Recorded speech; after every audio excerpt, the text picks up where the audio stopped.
Genesis chapter 21.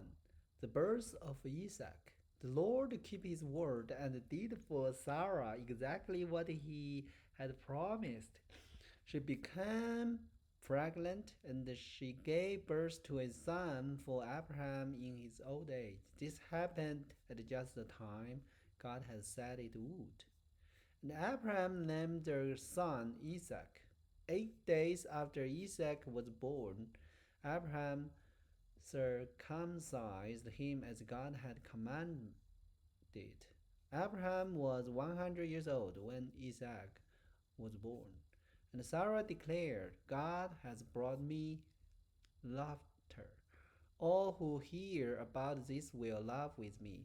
Who would have said to Abraham that Sarah would nurse a baby? Yet I have given Abraham a son in his old age. Hagar and Ismael are sent away. When Isaac grew up and was about to be weaned, Abraham prepared a huge feast to celebrate the occasion. But Sarah saw Ishmael, the son of Abraham, and her Egyptian servant Hagar making fun of her son Isaac.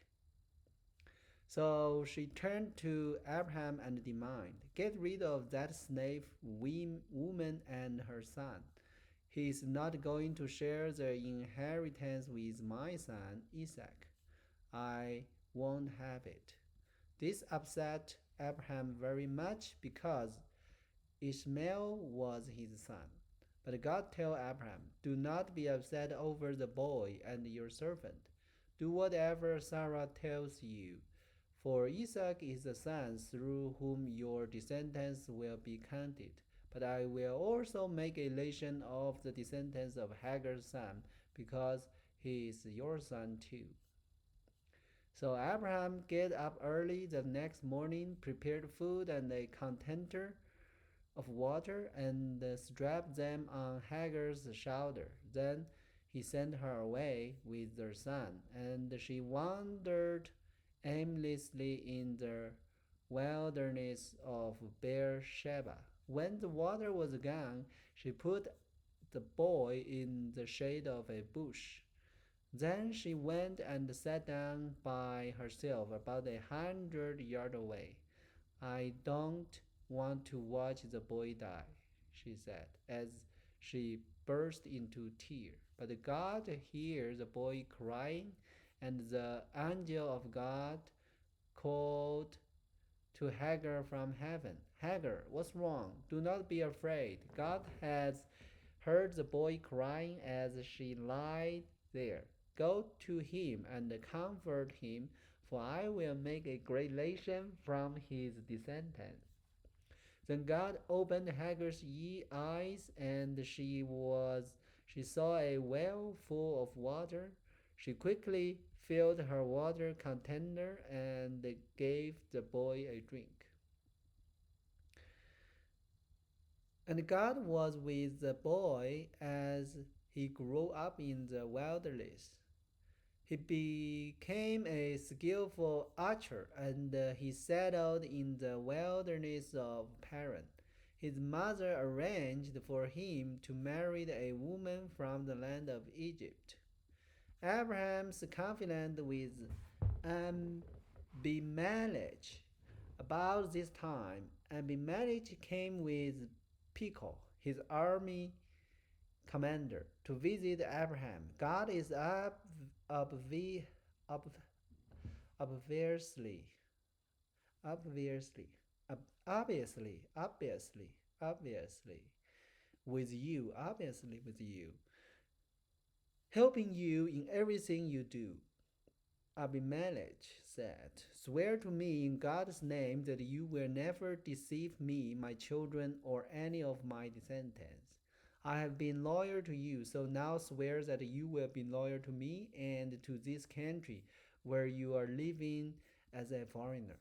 Abraham replied, Yes, I swear to it. Then Abraham complained to Abimelech about a well that Abimelech's servant had taken by force from Abraham's servant. This is the first I have heard of it, Abimelech answered, I have no idea who is responsible. You have never complained about this before. Abraham then gave some of his sheep, gold, and cattle to Abimelech, and they made a treaty.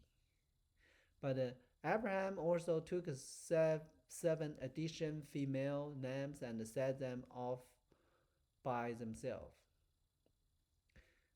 Abimelech asked, Why have you set these seven apart from the others? Abraham replied, Please accept these seven lambs to show your agreement that I dug this well. Then he named the place Beersheba, which means well of the oaths, because that was where they had sworn the oath. After making their confidant at Beersheba, Abimelech left with Pico and the commander of his army, and they returned home to the land of Philistines. Then Abraham planted a tamarisk tree at Beersheba, and there he worshipped the Lord, the eternal God. And Abraham lived as a foreigner in Philistine country for a long time. Genesis chapter 22. Abraham's faith tested. Some times later, God tested Abraham's faith. Abraham, God called. Yes, he replied. Here I am. Take your son, your only son, yes, Isaac, whom you loved so much, and go to the land of Moriah.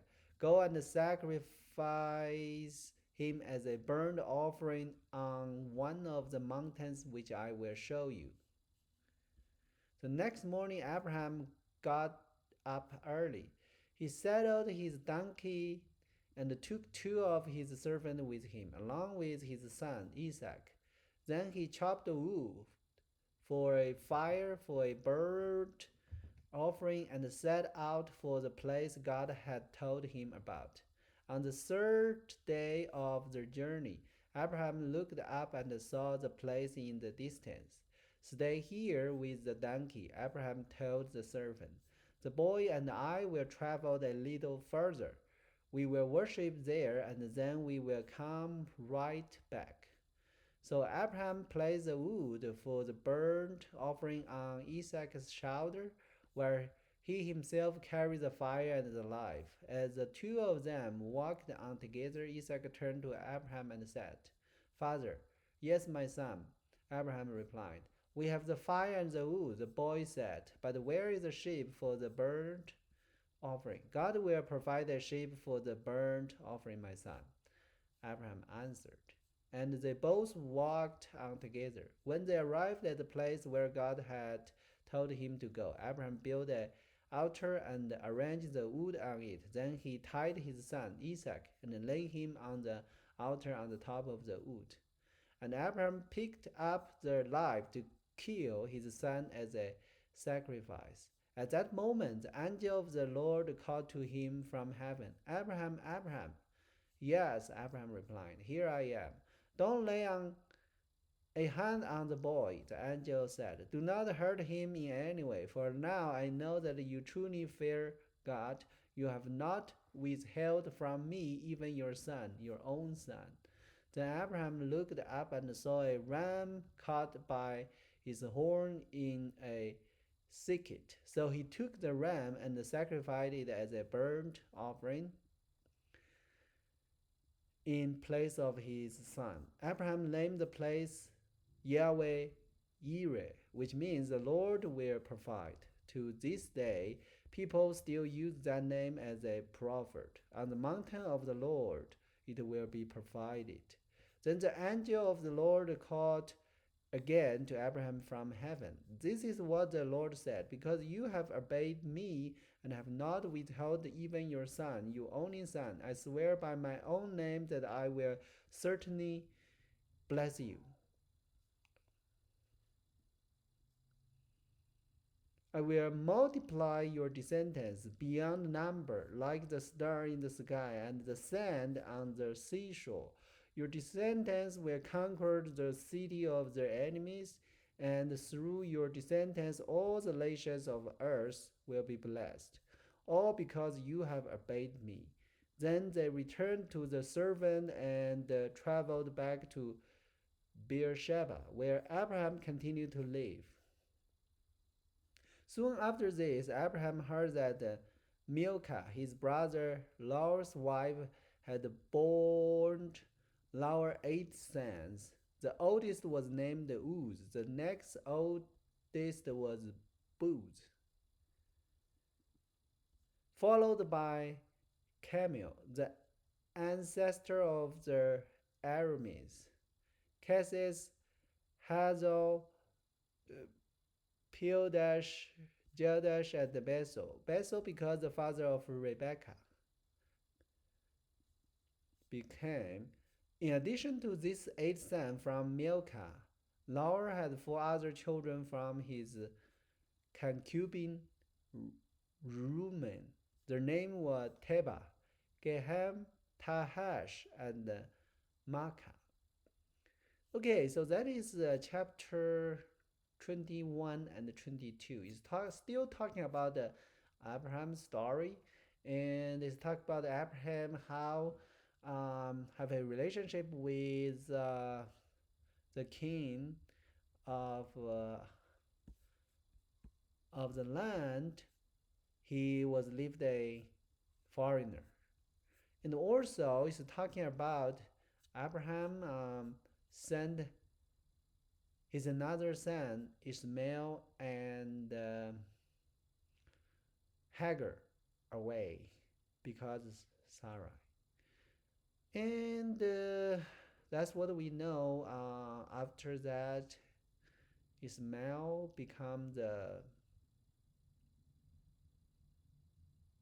ancestor of Islam people. Maybe that is just a it's like a fair tale. I don't know, but this story still tell us something. We should always obey God, or we will mess up something. And also, there's talking about God test Abraham's faith.